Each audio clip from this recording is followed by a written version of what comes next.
Presiden Prabowo Subianto telah menunjuk Wi Haji sebagai Menteri Kependudukan dan Pembangunan Keluarga, Kepala Badan Kependudukan dan Keluarga Berencana Nasional BKKBN. Ya, nantinya tugas yang harus dikerjakan oleh kementerian ini tidak sekedar menuntaskan problematika tengkes atau stunting, namun juga masalah perceraian dan juga pernikahan dini.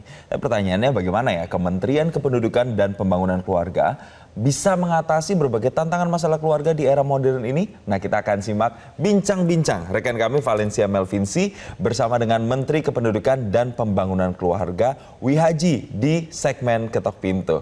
Langsung saja, halo Valen, bisa Anda gambarkan di sana sudah di mana sih Anda dan udah ketemu dengan Pak Wi Haji belum sih?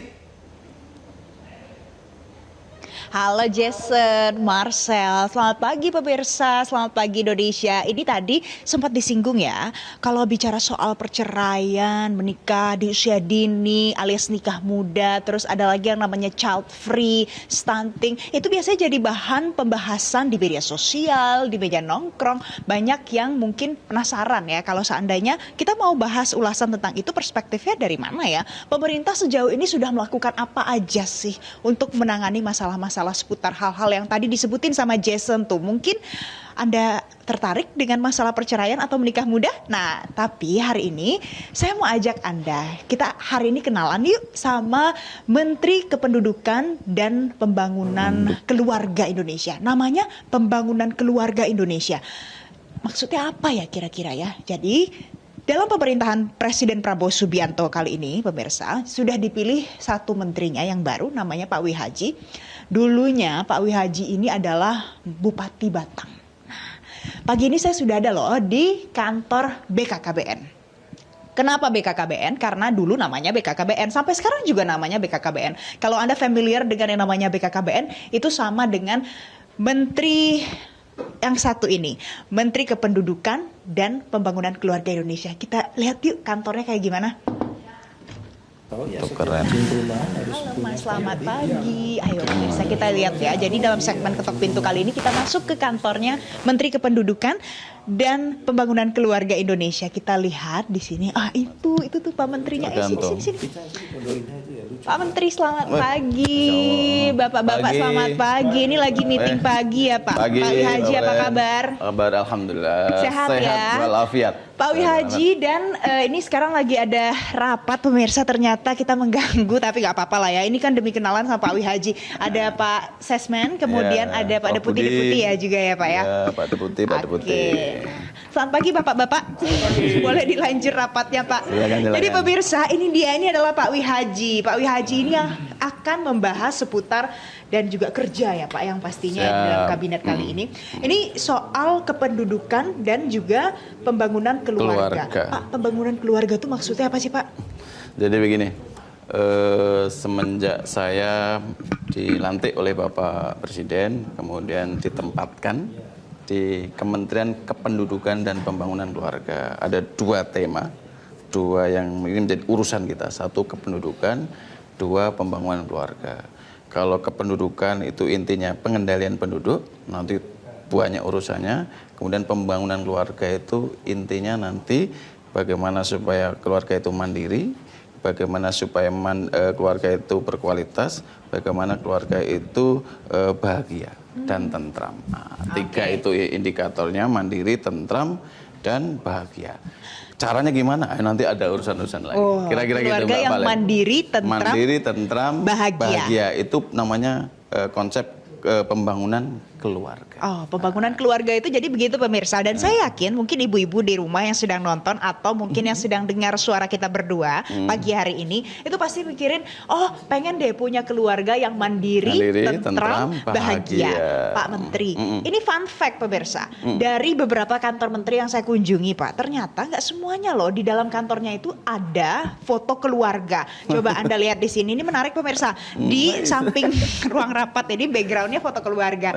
Pak Wi Haji, kenapa ada foto keluarga di sini?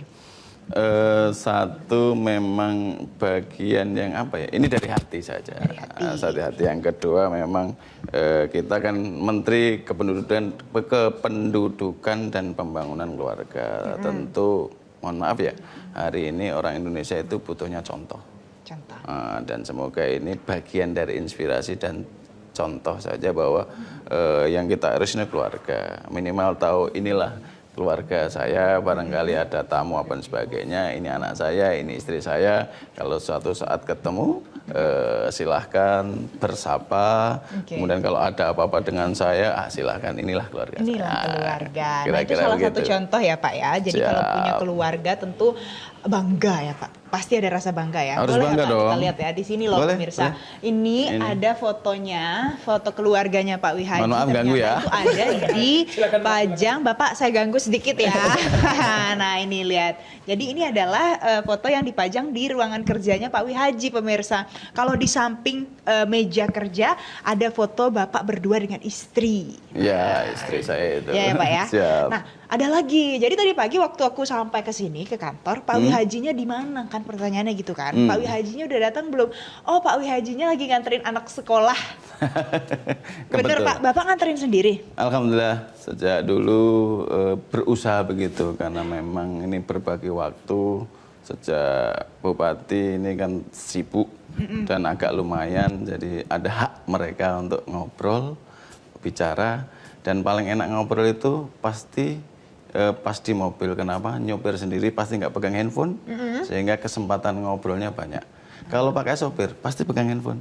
Nah itu karena itu sejak dulu saya ikhtiari selama tidak ada keluar kota, saya usahakan dan berdiskusi termasuk sama istri, kemudian sama anak.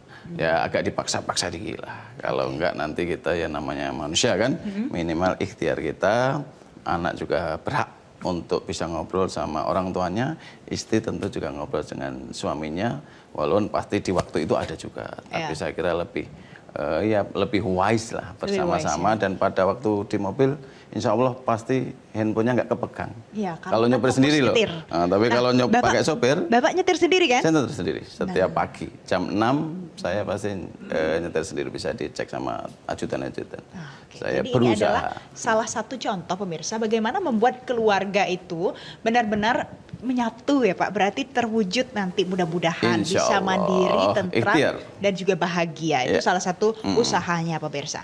Pak, kalau misalnya orang lihat nama kementeriannya kan Kementerian Kependudukan dan Pembangunan Keluarga Indonesia. Kemudian ada yang bilang ini sudah menikah, tapi memutuskan untuk, aduh aku nggak mau deh punya anak, kayaknya ini terlalu berat bebannya, beban psikologis, beban ekonomi, banyak beban-bebannya. Tapi kita lihat di sini tadi di foto keluarga Bapak punya 3 anak pemirsa dalam satu keluarga. Itu gimana Pak? Apakah Bapak punya insight mengapa orang tidak harus child free? Bukan harus dan tidak harus ya. Saya pertama akan menghormati child free. Saya menghormati. Kemudian ada 71.000 perempuan Indonesia dalam berita-berita itu yang dalam hal ini menentukan pilihan child free. Keinginan ya, belum dikerjakan, tapi keinginan. Yang kira-kira pengen menikah tetapi tidak pengen punya anak.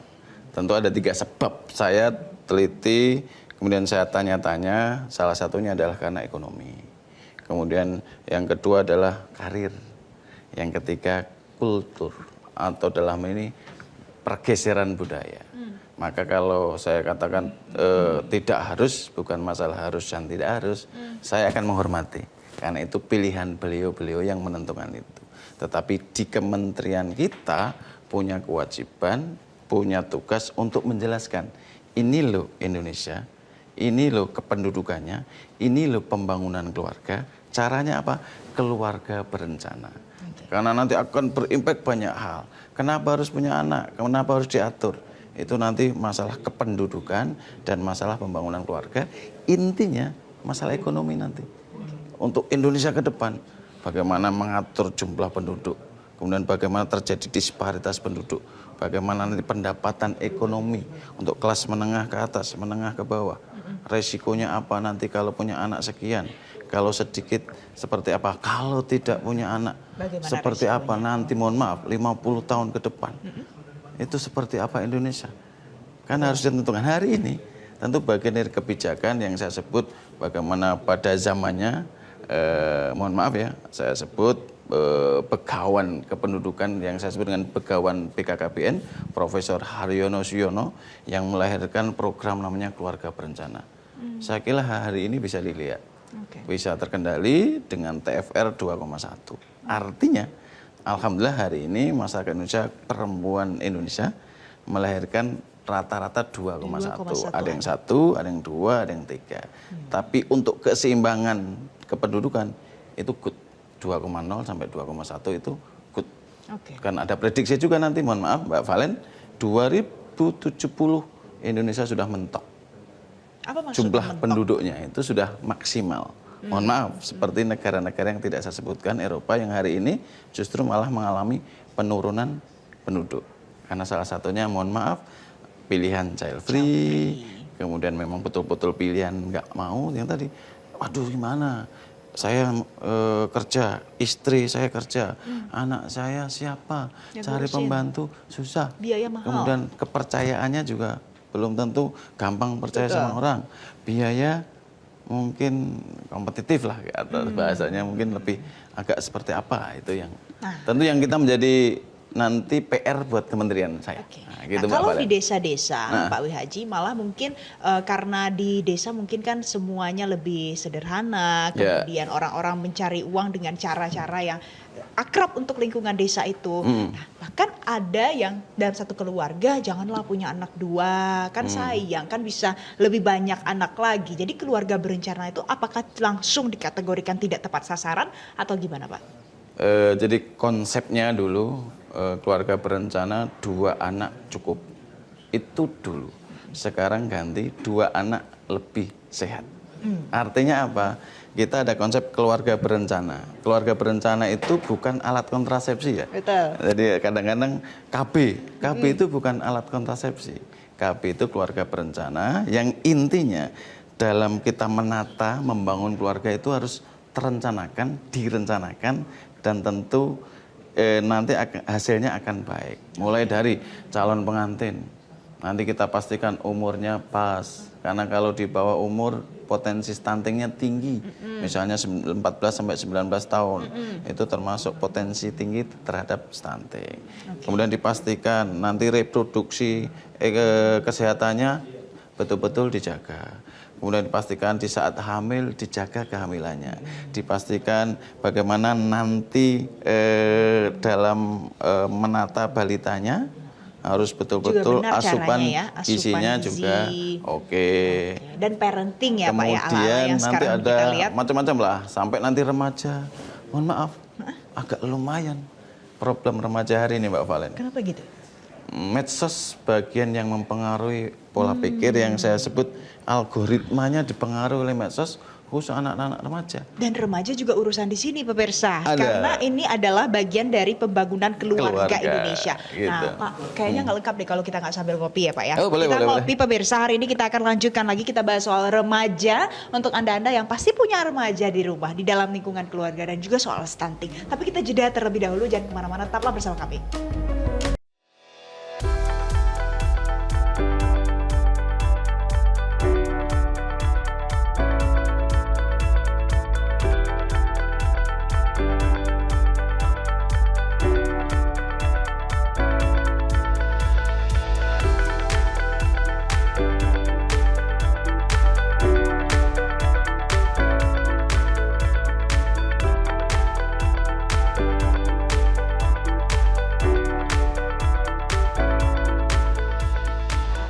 Nggak lengkap ya pagi kita kalau nggak pakai kopi, nggak pakai teh. Siap, pemirsa. Mbak Jadi Valen. kalau pagi-pagi itu harus santai sambil membicarakan tentang hal-hal yang bagus lah ya untuk dibicarakan. Bagus lah, pagi-pagi pada semangat. Nah, Ya. jadi kalau seandainya Pak, kita lihat tadi dari grafis yang ditampilkan itu, prevalensi stunting itu mungkin ya Pak ya. Tapi kecil. Tapi itu dia pemirsa. Jadi angka penurunannya itu hampir 0, sekian. Padahal itu dalam tiap apakah adalah suatu pekerjaan yang memang susah atau ada kendala apa Pak sebenarnya? Ya, terima kasih, silakan sambil minum Mbak Valen. Tentu setiap peristiwa ada sebab. Kemudian termasuk kenapa penurunan prevalensi stuntingnya kecil sekali untuk tahun 2023 ya. Karena ini berdasarkan survei yang dilakukan oleh Kementerian Kesehatan, itu 0,1. Padahal anggarannya agak lumayan. Ada beberapa catatan Mbak Valen. Yang pertama tentu kedisiplinan antar kementerian. Karena dulu yang menangani itu banyak, 22 kementerian dan lembaga atau 22 KL. Dan itu mungkin disiplinnya belum. Disiplin artinya fokusnya seperti apa. Nah, yang kedua tentu kita pinjam bahasanya, presisinya belum pas. Presisinya itu berarti ketepatannya. Menteri apa, nangani apa, di mana, siapa. Itu evaluasi. Dan insya Allah saya meyakini ke depan akan lebih bagus. Yang kemarin sudah oke, tapi hasil monitoring dan evaluasi mungkin kurang fokus, kurang disiplin, kurang presisi. Baik. Ya, karena itu insya Allah kalau Perpres ini dilanjutkan, karena ini kan melaksanakan Perpres 72 tahun 2021 tentang percepatan penurunan stunting. Insya Allah dilanjutkan, nanti fokusnya akan beda dan nanti ada beberapa kementerian yang terkait yang langsung fokus ke siapa, alamatnya di mana, kemudian siapa yang melaksanakan, pakai pendekatan apa. Jadi ini masalah monitoring, koordinasi juga masih jadi concern ya Pak? Ya. Tapi kalau misalnya di desa Pak, di rumah-rumah orang, itu kan berarti menyentuh lapisan yang paling dekat dengan masyarakat, paling rendah. Apakah itu tantangannya begitu besar sampai kita nggak bisa dengan cepat menurunkan angkanya Pak? Kalau dalam grafis?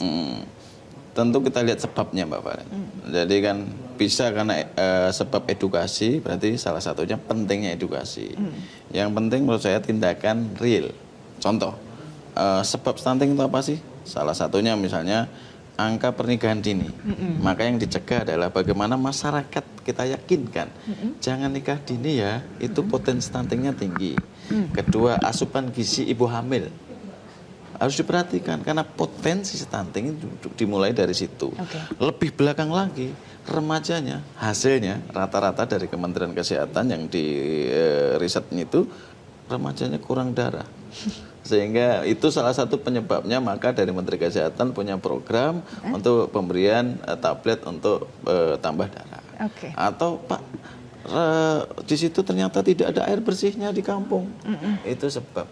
Ternyata tidak ada sanitasi, MCK nggak ada. Itu sebab. Sebab itulah yang menurut saya yang kalau kita kerjakan step by step, saya meyakini bisa kok. Pasti bisa. Nah, yang menarik adalah Pak Wihaji berangkat dari seorang bupati, Bupati Batang.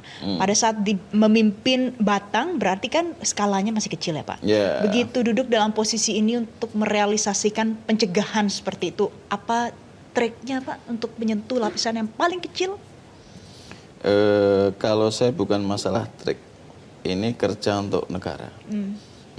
Negara kita ini besar, jumlah penduduknya banyak, 282 juta. Kerja dengan hati. Saya ditugaskan sebagai pembantu presiden, kerja aja dengan hati. Apa yang menjadi amanah undang-undang, kerjakan.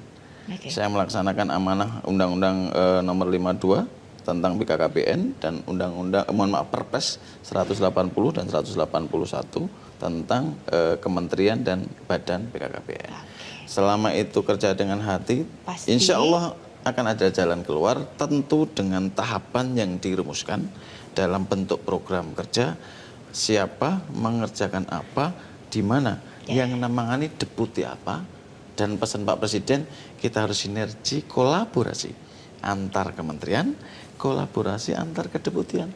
Jangan ego. Jangan ego. Itu kuncinya pemirsa. Nah, ini semuanya ada prosesnya. Jadi pada saat Anda melihat mungkin penurunannya tidak begitu signifikan, tapi melalui proses yang cukup panjang dan Anda tahu ini adalah pekerjaan yang besar karena se-Indonesia ya Pak ya. Dan harus dari hati. Bicara dari hati. Pak Wihaji, yang paling susah bicara dari hati itu adalah ngurusin remaja. Karena semuanya pakai perasaan. Semuanya mudah tersinggung dari hati. Kalau untuk remaja programnya apa Pak? Kita punya super app. Super app itu salah satu layanan berbasis digital dan AI. Mbak Valen, hari ini mohon maaf ya tidak mengurangi kreativitas dan inovasi remaja. Banyak remaja yang pikirannya terpengaruh oleh algoritma ketika mengikuti, melihat, menonton medsos. Itu salah satu problem yang menurut saya ini tidak sederhana. Karena inilah yang menjadi cikal bakal nanti generasi emas Indonesia. Pertanyaannya adalah mau kita apakan itu? ini yang penting, yang mesti kita diskusikan. Saya punya gerakan namanya gerakan ngobrol. Ngobrol. Ayo Apa remaja kita diajak ngobrol, terutama mohon maaf karena ini pembangunan keluarga, orang tua jangan lupakan anak, jangan sibuk nyari duit terus. Mohon maaf ya, nggak ada habisnya nyari duit itu, ada batasnya. Ajaklah ngobrol anaknya. Kalau nggak, anaknya ngobrol sama medsos. Jangan nyalahkan anak, anak nggak pernah salah. Kita mesti evaluasi. Saya juga mengevaluasi. Tapi ngobrol itu sederhana, tapi penting. Karena kalau enggak, hari ini semua bisa diselesaikan oleh AI. PR, guru ngasih PR, diselesaikan AI. Iya, mau benar. bertanya apa aja, Bisa AI. tanya ChatGPT, bisa tanya Meta AI, iya, ya, Pak, ya? Karena itu saya bikin program yang berbasis AI, digital berbasis AI untuk penyeimbang. Kamu mau tanya apa? Misalnya tentang, kita kan punya generasi berencana ya, namanya genre. Apa sih yang harus dilakukan ke depan? Tahapannya seperti apa? Kemudian mohon maaf ya, perlu juga ada pendidikan tipis-tipis untuk reproduksi ya seksual misalnya. Ya. Tapi yang tipis-tipis yang tidak. Dan itu penting juga ya Pak ya. Penting. Karena Penting. sekarang kita lihat kondisinya semakin banyak masalah yang terjadi karena hal itu tidak ada pendidikannya sama sekali. Ya. Nah itu gimana Pak? Membuat itu adalah hal yang it's okay. Kalian jangan malu untuk belajar itu. Untuk perlindungan remaja juga. Ya, saya ulangi, setiap peristiwa pasti ada sebab. Kalau ditanya bagaimana, kita cek dulu sebabnya apa. Nah, sebabnya apa sih? Satu ya, mohon maaf, salah satunya medsos. Maka saya mendukung dengan berbagai pro kontranya Bu Mutia Hafid sebagai Menteri Komdiji, ada rencana. Dan itu setuju tidak setuju. Negara-negara modern ada pembatasan kok. Tetapi harus dicatat, jangan juga mohon maaf menutup ruang kebebasan. Tetapi kebebasan orang lain, kebebasan kita akan dibatasi oleh kebebasan orang lain. Artinya, menurut saya perlu ada kebijakan yang negara hadir, tapi tidak mengurangi kebebasan masyarakatnya. Termasuk remaja. Kenapa misalnya? Oke, kita kaji. Kenapa mesti ada pembatasan? Ya, tentu ada sebab-sebab. Yang salah satunya itu, mohon maaf ya, nanti bisa perdebatan. Terjadinya kasus barangkali bunuh diri, terjadinya kasus orang tua, mohon maaf, yang tega dalam tanda petik, atau anak yang tega dalam tanda petik. Nah, tanda petik itu apa? Mungkin bisa dicek di berita-berita. Ada banyak sekali Ya, Pak banyak. beritanya. Dan itu tentu Pak, itu masalahnya tidak itu Pak, ya pasti kompleks. Tetapi dimulai menurut saya dari yang menjadi penyebab. Salah satunya tadi ngobrol. Yang kedua medsos. Setuju tidak setuju Mbak Valen, hari ini berapa jam mereka bermedsos, berapa jam dia ngobrol, berapa jam mohon maaf orang tua ngobrol sama anaknya, lebih banyak mohon maaf bermedsos. Pak, tapi boleh nggak kalau remaja main media sosial, aku perlu buka TikTok, aku perlu buka Instagram, jawaban remaja? Menurut saya boleh saja. Menurut saya itu haknya. Tetapi dalam hal ini mungkin perlu mana yang boleh, mana yang tidak. Saya kira sih itu pembatasnya gitu. Ukurannya apa Pak Wijay? Nanti tentu ada standarisasinya. Dijelaskan secara rasional. Mana yang bikin negatif itu yang nggak boleh. Mana yang bikin positif, oke. Kita support. Anak-anak sekarang itu, mohon maaf, generasi zilenial itu luar biasa. Generasi yang di luar pakem. Selalu punya, selalu punya out of the box. Ada yang baru terus ya Pak ya? Iya, terus bikin apa yang kita pikirkan tidak sama yang anak-anak pikirkan dan selalu kreatif. Nah, itu Saya dia. hormat sama itu. Nah, itu dia. Jadi walaupun generasi Z, zilenial, milenial, kata Pak Wihaji, saya hormat sama hal-hal yang seperti itu, yang out of the box, pemirsa. Pak, terima kasih ya Pak Wihaji, karena hari ini spesial pemirsa untuk Anda. Kita tidak bicara terlalu banyak soal program, karena kita tahu sebenarnya sudah ada program stunting itu, sudah ada program keluarga berencana dan sudah dilakukan ya Pak. Semuanya pakai proses, mudah-mudahan nanti di tangan Pak Wihaji itu bisa terimplementasikan dengan baik. Dikit aja. Angkanya terus turun. Apa Pak? Dikit aja. Kita punya gerakan orang tua asuh cegah stunting. Gerakan yang mohon maaf tidak mengganggu APBN. Kita libatkan masyarakat dan ini pentahelik kerjasama dengan stakeholder. Mohon doanya, sekarang sudah ada 34.000 anak asuh yang diasuh oleh orang tua asuh 7.000. Nah, nanti selanjutnya bisa dicek. Oke. Orang tua asuh ya Pak? Orang tua asuh. Ada 34.000 pemirsa. Kita sama-sama sukseskan program ini. Nanti ada informasi lebih lengkapnya untuk Siap. Anda. Dan yang jelas ini adalah salah satu program pemerintah untuk Indonesia yang lebih baik dari Kementerian Kependudukan dan Pembangunan Keluarga Indonesia. Siap. Pak Wihaji, terima kasih. Terima kasih, Mbak Nanti kita Valen. ngobrol lagi ya Pak. Terima Nah kasih. itu dia Jason Marcel, pemirsa. Mudah-mudahan ini jadi insight untuk Anda. Siapa tahu nanti kalau misalnya mau berkeluarga sudah siap mentalnya, fisiknya, kemudian ekonominya. Yeah. Jadi jangan banyak alasan lah. Semuanya ada prosesnya untuk jadi lebih baik menuju Indonesia Emas 2045. Jason Marcel, saya kembalikan ke Anda. Thank you, makasih. Sukses untuk Indonesia. Ayo Pak, kita ngopi lagi. Jelajahi cara baru mendapatkan informasi. Download Metro TV Extend sekarang.